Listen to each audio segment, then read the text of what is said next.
The characters of Dragon Prince are fictional characters that appear in Melanie Rawn's Dragon Prince and Dragon Star trilogies. Rohan, the Dragon Prince. Sioned, the Sunrunner Witch. Pol, the Faradhi and Diarmadhi Prince. Other major characters have special pages devoted to them. Separate from this list, please refer to them. Lords of Radzyn Keep. Chaynal, Tobin, Maarken, Andry, Sorin, Hollis, Rohannon, Chayla, Jahni, and Andry's children. Ostvel, Sioned's old friend and trusted ally. Roelstra's line. Roelstra, Ianthe, Ruval, Meiglan, Pandsala, Chiana, etc. Lords of River Run. Tilal, Kostas, Davvi, Gemma, Danladi, Rohannon, etc. Sunrunners of Goddess Keep. Andry, Ruval, Meiglan, Meath, etc. Sorcerers of the Old Blood. Rawn, Ruval, Mirava, Aldiara, etc. Heroes. Hollis, Prince of Kostas, born in 710. He was the grandson of Prince Volog of Kostas and Prince Sauma of Isil. His birth signaled the end of an age-old feud and rivalry, as the two island princedoms would finally be united. He was fostered at Stronghold under High Prince Rohan and was knighted in 730. During the Velentine War he fought bravely and, after the youth insisted, used Rohannon of Whitecliff, his squire and an untrained Sunrunner, to convey messages to the rest of the continent. When he discovered that Rohannon was using Dranath to enhance his abilities, Hollis was horrified. He ordered Rohannon to stop. But it was too late, the Faradhi was addicted. Luckily, a local lad, Aldiara, knew how to end the addiction. Idalian of Fowlin Riverport, born in 718. He was fostered at Ballarat. He fought bravely during the Velentine War and was honored for it. Idalin, Rohannon, and Aldiara rode work together to root out traitors in Fictional. Idalian and Aldiara developed a seething mutual hatred for each other and often enjoyed tormenting the other, much to Rohannon's amusement. Idalian's dislike of Aldiara stemmed from his captivity under her gentle ministrations, when he still thought her a lad working for the enemy. Isriam of Ina, born in 721. He was fostered at Stronghold along with Daniv of Seir. Despite the difference in their stations, the two young men became as close as brothers. During the Velentine War, Isriam fought bravely at his prince's side. He also helped Beithain with her architectural endeavors and became her protector.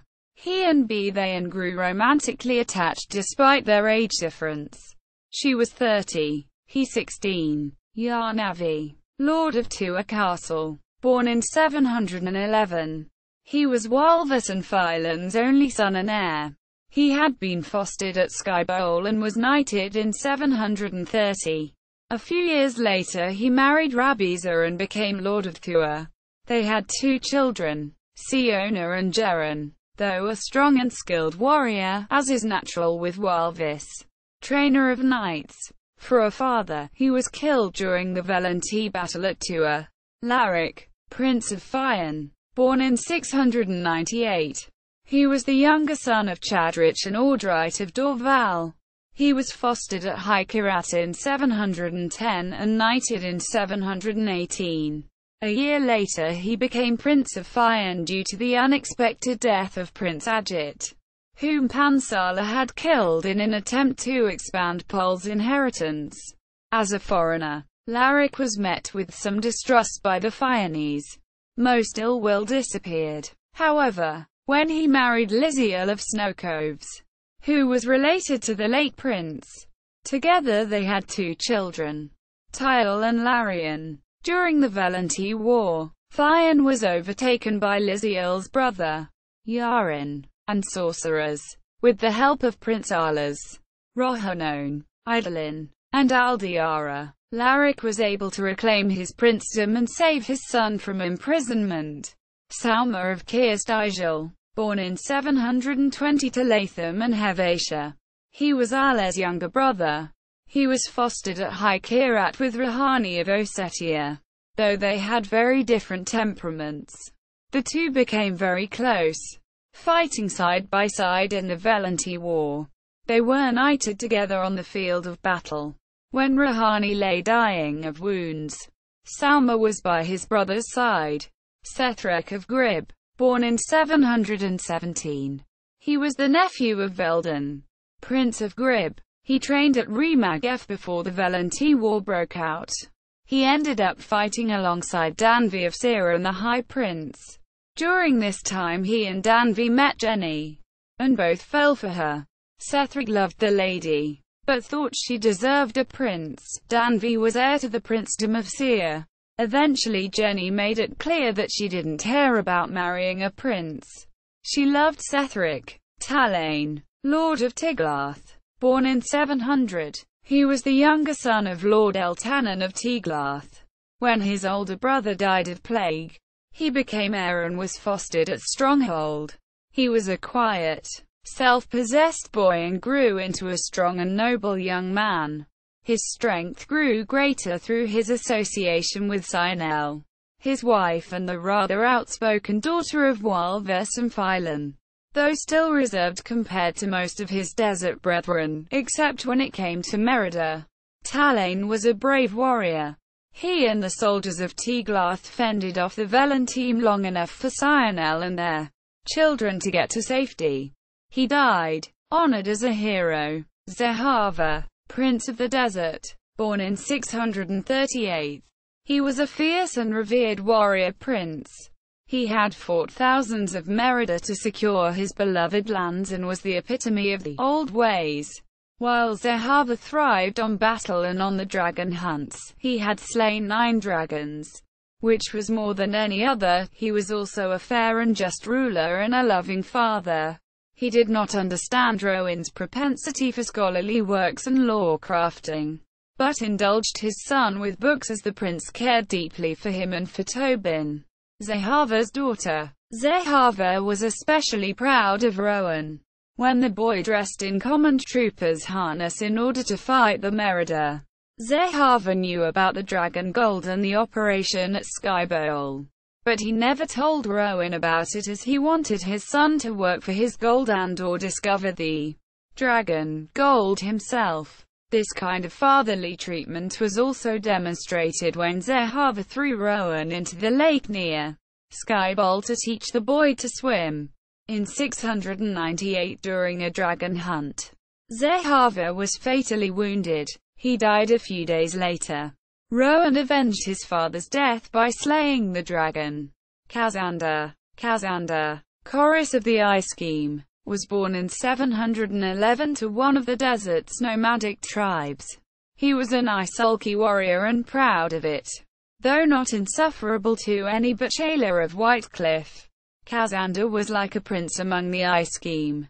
He was called Chorus, which meant battle leader. He partially earned that title by killing Merida, his people's sworn enemies. Like a lot of young lords and princes, Kazanda had been trained at Remagef under Walvis. He learned many battle techniques there, and every so often in the following years he would lead an Isulki raid on the trainees. Walvis found such tactics amusing and good training experiences for his students. On one of these raids, Kazanda met Chayla, who was being fostered at Remagef. He was instantly taken with her, although he had a few wives already, a fact Chayla was not pleased to learn. The two developed an odd kind of relationship, him declaring her beauty and his affection to the heavens, and her rolling her eyes, while secretly amused and flattered. Their relationship took a serious turn after the Velentine attacked. Kazanda became her protector, or rather avenger. Chayla had been captured by the Velentine and raped. It was Kazanda who came to her rescue and slew her captors. He fought bravely and furiously in the Velentine War, leading his Eye Scheme to many victories. In the end, however, he fell in battle. He was greatly mourned by many, including Chayla, whom his wives welcomed and treated as one of them. Chayla was honored. She was even asked to name Kazander's youngest child, which she named Andra. Walvis, Lord of Remagef, was born in 685 and was Rowan's first squire.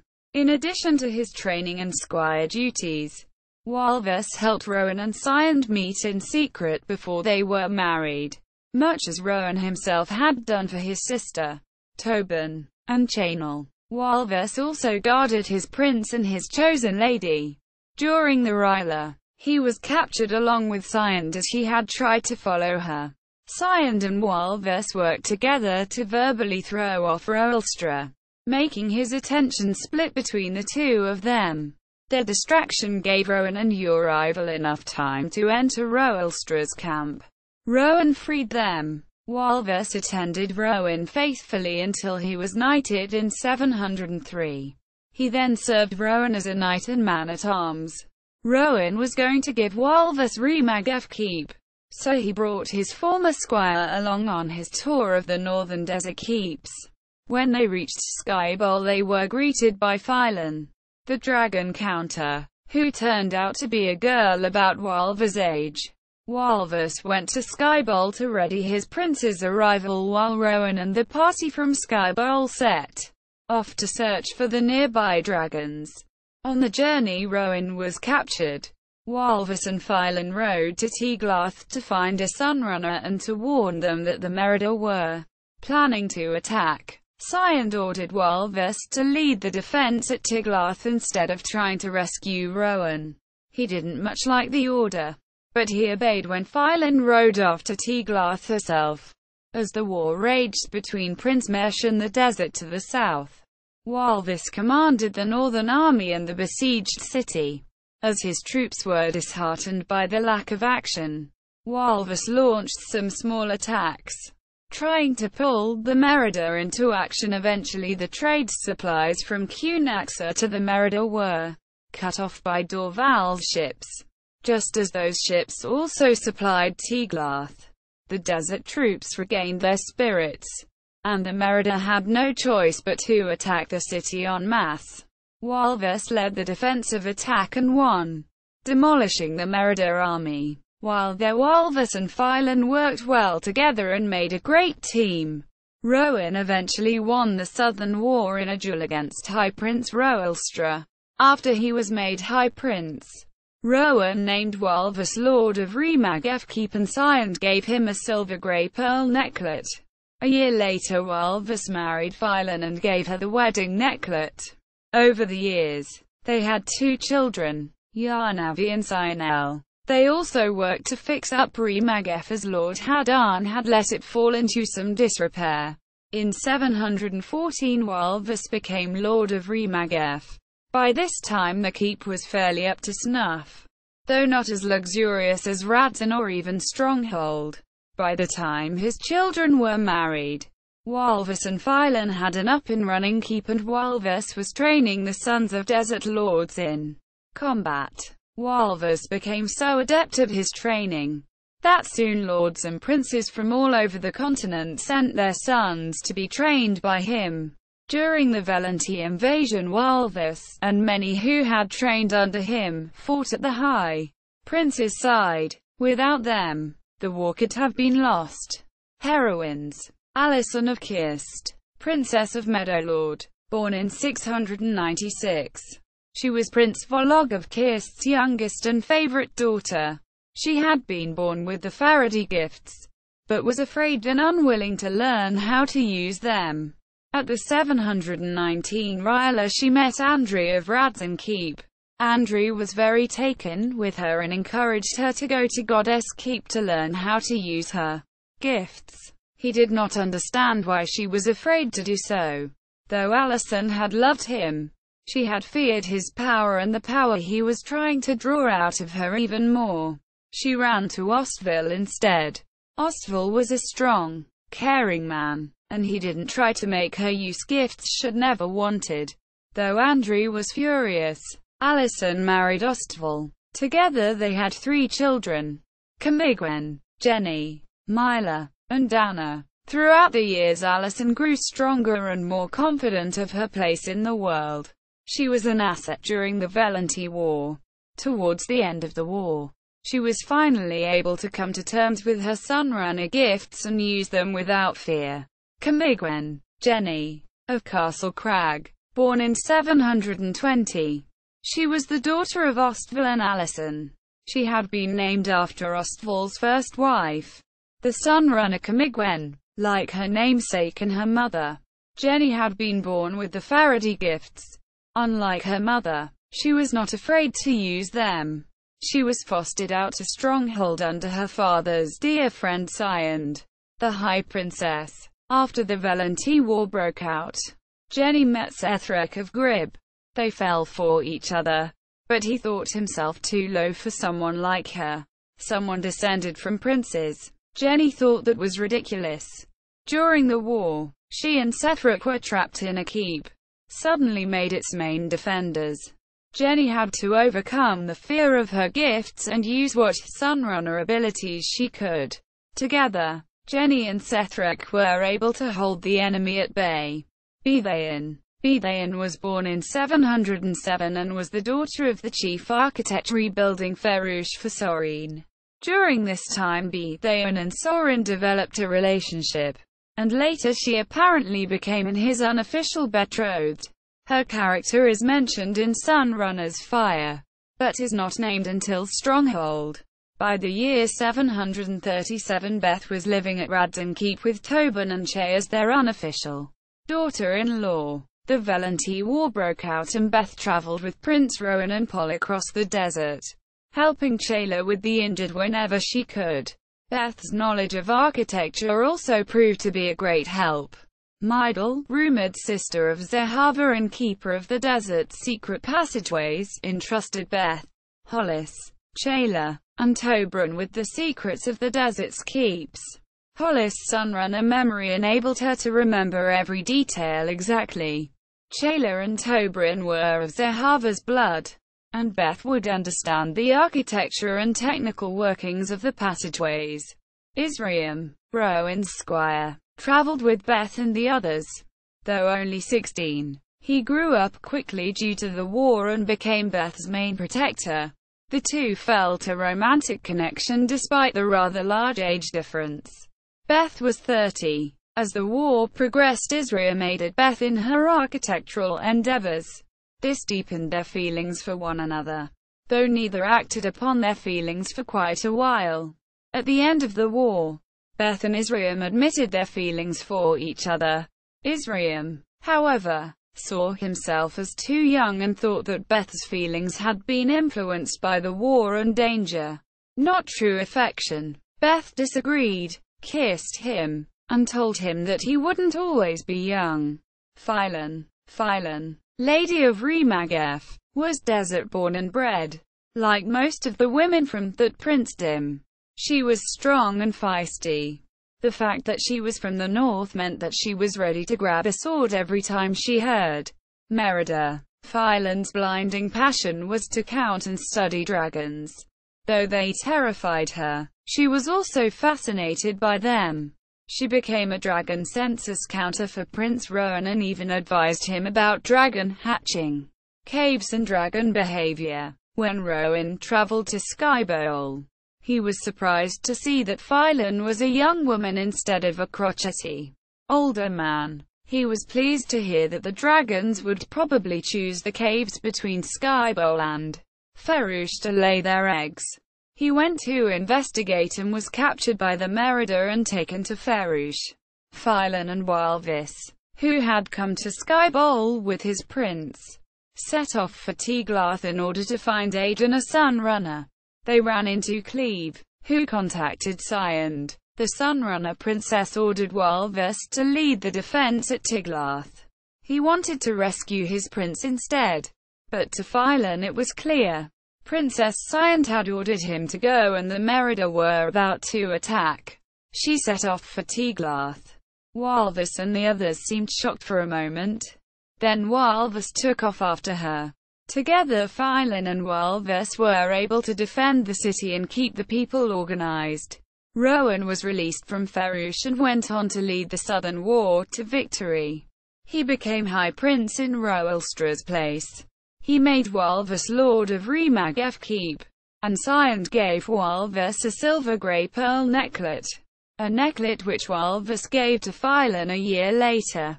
Remagef had fallen somewhat into disarray during the previous lord's rule, but Phylon and her husband turned it back into a functioning and prosperous keep. Walvus even began a training regime for men of the desert, which soon became world-renowned. Princes and lords from all over the continent sent their sons to be trained by him. Over the years Phylon and Walvus had 2 children, Chaynal and Diarmadhi. Chaynal of Remagef, regent of Cunaxa, born in 708, was the oldest child of Walvus and Phylon, and a little hellion, stubborn to a fault. She had the lucky place of being the thorn in young Pol's side. She wanted to follow him everywhere. He wanted nothing to do with a little baby, as he called her. Chaynal would stomp her little foot and say she wasn't a baby, as all people do. Chaynal grew up. She grew into a strong and hot-tempered young woman, and very opinionated to boot. But she was also kind-hearted and caring. She had always been half in love with Pol, and as she got older that love grew too. Pol, for his part, viewed her more as a kid sister than anything else. Another young man noticed the beautiful woman she had become. However, his name was Talain of Tiglath. He was a shy and quiet young man, but he was a strong one too. He came out of his shell, in part due to his relationship with Chaynal, and she matured with grace due to his.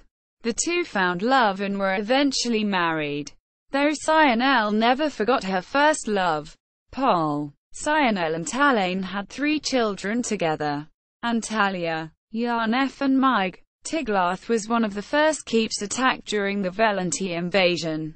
They came without warning, killing everyone in their path. Talain shouted for Chaynal to take the children and get to safety. With tears in her eyes she did so, though she longed to stand beside her husband and defend her home. Talain and his men were able to fend off the invaders long enough for Chaynal and others to get away. But he and the brave defenders of Tiglath had fallen. Chaynal was a great asset during the war.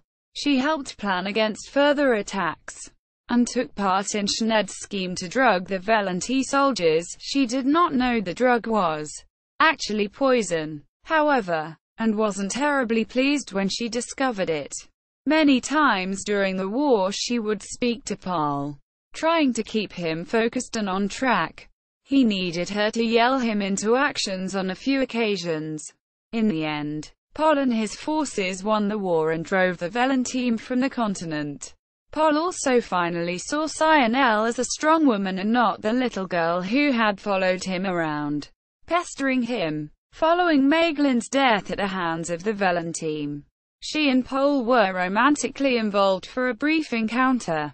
It was too little too late, though. Chaynal, while she still cared deeply for him and perhaps even loved him, couldn't help but to remember Talon's selfless bravery and unfaltering love. Instead of staying with Pol, Chaynal accepted the regency of Cunaxa. Villains. Jastri, Prince of Seir, born in 688. Jastri became the Prince of Seir in 702, after his and Gemma's father had died of plague. 2 years later, High Prince Roelstra offered to teach him military maneuverings near the Fowlan River. Jastri eagerly agreed. As the Cyrene army was called up, Lord Davvi of River Run deserted and went to the desert. He knew that Roelstra was really planning to attack the desert. His sister's princedom. Davvi's actions were enough to excuse Roelstra from attacking the desert, but he held back, waiting for Ianthe to release Prince Rohan, whom she was holding until she got pregnant with his child. The war finally began and Jastri was glad. He had an impatient and hot-tempered nature and did not like to sit waiting, especially when he held the larger force. Both sides took casualties in the battle. Sorin Prince Mesh more, but they also had nearly double the men. Jastri was rearing for another fight, but Roelstra held back, angered. The young prince reckless. When the desert appeared to be falling back, Jastri led his 300 troops across the river, and was slaughtered. At one point he was given the chance to surrender, but Jastri was a proud and courageous prince. He fought onward. Instead of removing himself from battle as some princes would, Jastri fought and died with his men. Masul, the pretender, was born in 698 on Roelstra's barge. His mother, Ianthe, was a servant in the kitchens of Castle Crag, as was her husband. Both Ianthe and her husband died shortly after Masul's birth, and Masul was taken to Dason Manor, where Ianthe's parents were pensioners. As Masul grew, it became evident that he was not the son of Ianthe's husband, to whom he bore no resemblance. Masul was tall, dark, and green-eyed, while the husband was short and dark. Ianthe's family was blonde, short, and generally brown-eyed. After putting up with snide comments all through his youth, Masul turned into a bitter young man, full of wounded pride and a desire to prove himself superior to everyone else. When rumors spread about him being the possible son of the late High Prince, Masul latched onto the rumor as truth. He learned how to ride, use the sword, and speak like a highborn. He awaited the time when he could reclaim his father's throne. His chance came before the R'yla of 719. His aunt, who was in the service of Lady Chayla of Waes, told him that her mistress wished to meet him and, if she believed Masul was her brother, she would sponsor him at the R'yla. Masul went to Waes. At the R'yla, he challenged Pol's right to Prince Mesh, claiming it as his own through blood. As Roelstra's barge had gone up in flames all those years ago and there were in fact 2 babies on board, Masul's claim could not be discarded out of hand. Then a man named Gurneus came forward, claiming that Masul was his son. Gurneus, who had been a member of Roelstra's barge crew, was tall with black hair, green eyes, and had facial features similar to Masul's. Before High Prince Rohan could question the man, Gurneus was killed by a man pretending to be a Merida. The debate about Masul's parentage continued, this time without evidence to gainsay the claim. That being said, Masul had murdered an itinerant Sunrunner. His life was already forfeit. After being knighted by Prince Meiglan of Cunaxa, Masul challenged Pol to a duel. But Pol, being only 14 and not yet knighted, was unable to fight. Maarken, his older cousin, fought Masul in his place. In a fair fight Maarken would have won, but sorcery assaulted him, blurring his vision with shapes of phantom warriors. Masul toyed with Maarken, knocking him around as he tried to fight dozens of shadowed enemies. Masul was about to kill him when Rohan intervened. Rohan killed him with 2 well-thrown daggers. Meiglan, Prince of Cunaxa, was born in 689. He became the Prince of Cunaxa at 12 years of age as his father had died of plague. Meiglan was raised into his princehood by an uncle with known Merida ties. The young prince struggled for many years to shake off the chains of his advisor's rule. Meiglan did not attend the gathering at Stronghold to affirm princes, Athrem, and to accept Rohan as High Prince, claiming an illness instead. As Meiglan grew older, he wrested Cunaxa from his uncle's control. He ruled his princedom as he see fit, with an iron fist unless the Merida were involved. Over the years he had many bastard children. He never married, including Meiglan. Meiglan used Meiglan as a trap for Pol, much as Roelstra had used his, albeit legitimate, daughters against Rohan. The difference is, this time the trap was sprung. Meiglan was innocent and ignorant of her father's plotting and Pol fell in love with her. He wanted to protect her and care for her and be her golden hero. He married her. Meiglan, of course, was thrilled. His plans didn't turn out as grand as he had hoped. However, he was not very welcome at Dragon's Rest, Paul and Meiglan's home. This angered him, and by the time the Velen team attacked, he bore no love for his daughter. He kidnapped Meiglan and his granddaughter, Radzyn, and took them to the Velen team High Warlord. For his crimes, Meiglan is later killed by Andry, Lord of Goddess Keep, Velen team High Warlord. There was little known about the Velen team High Warlord other than the fact he wanted to rule the desert. He had about 5 wives and a bushel of sons back in his homeland. He did not view women very highly, though he respected, to some extent, a few, including the Asraya, Sioned, of whom he'd heard many tales. He was mightily impressed that she had set stronghold ablaze, burning the keep to the ground rather than letting him or his men use it. He also seemed fixated on her hair, as if he had never seen its color before. He came to respect Meiglan a little, or at least not to discount her out of hand, when he realized what she had been sewing into her husband's funeral blanket. When Ruval approached him to give him the use of Skybowl, he dismissed her until he learned that she was pregnant. Then he was nearly coddling her. After all, she could be carrying her husband's son. The Velen team High Warlord was clever and cunning in his battle tactics. His attacks were swift and precise. He knew his enemy and where to strike to do the most damage. He had nearly won the entire continent and had taken over most of the desert, where the new High Prince, Paul, awaited to make his final stand.